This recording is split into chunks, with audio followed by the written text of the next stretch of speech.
tanggal 3 Desember 2020. Kapolri Jenderal Polisi Idham Aziz umbar ancaman keras terhadap saya dan FPI yang sampai hari ini data digitalnya ada di semua medsos maupun di media TV nasional yang mainstream. Data digital itu belum dihapus.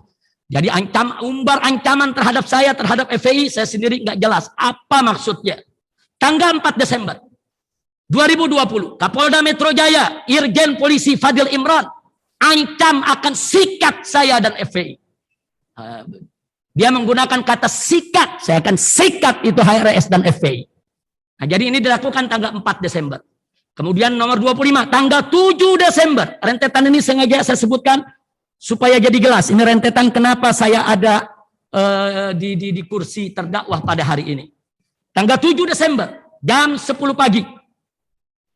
Jadi di sini ada tambahan Pak Hakim, antara 24-25, antara tanggal 4 sampai tanggal 7, itu ada tanggal 6, tapi tengah malam. Tanggal 6 jam 10, saya minta izin kepada tim Mercy, saya ingin dirawat, menjalani isolasi mandiri, pindah keluar kota, itu ke Kerawang. Karena di Sentul banyak teror, kemudian banyak tamu yang mau datang, kita nggak enak hati menolaknya. Nah karena itu tanggal 6 kami keluar kota, jam 11 malam. Jam 11 malam saya ajak keluarga semua menuju keluar kota supaya dapat alam asri untuk melanjutkan isolasi mandiri. Saya lanjutkan. Tanggal 7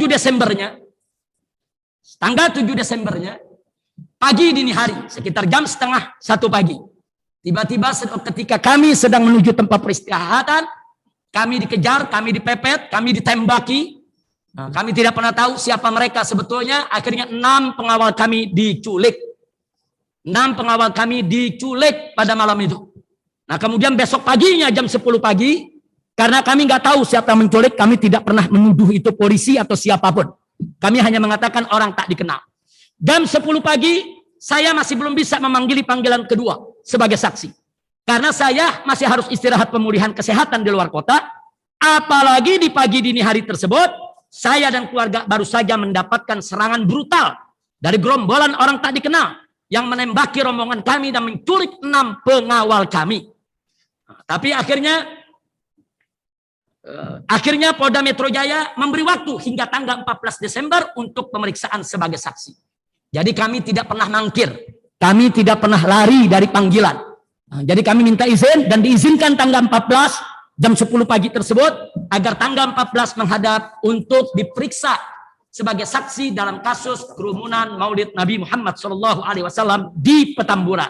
Majelis Hakim yang mulia, mohon izin sebentar, nanti terdakwa akan melanjutkan karena ada sidang satunya lagi, Habib Hanif dari salah satu pengacara akan mendampingi.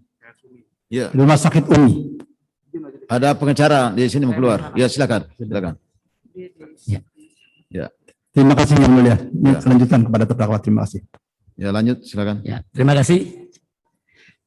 Tanggal 7 Desember 2020 jam 12 siang, Kapolda Metro Jaya Irjen Polisi Fadil Imran bersama Pangdam Jaya Maijen TNI Dudung Abdurrahman menggelar siaran pers yang mengakui bahwa yang mengintai dan menguntit saya dari Sentul hingga Tol Kerawang adalah anggota Polda Metro Jaya dan mengakui bahwa mereka yang membunuh 6 laskar FPI yang mengawal saya dan keluarga. Alhamdulillah mereka mengakui. Karena kalau mereka tidak mengetahui sampai kiamat pun kami tidak tahu siapa yang menyerang kami.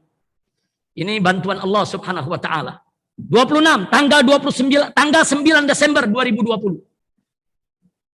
Polda Metro Jaya langsung menjadikan saya sebagai tersangka tanpa panggilan dan tanpa pemeriksaan lagi.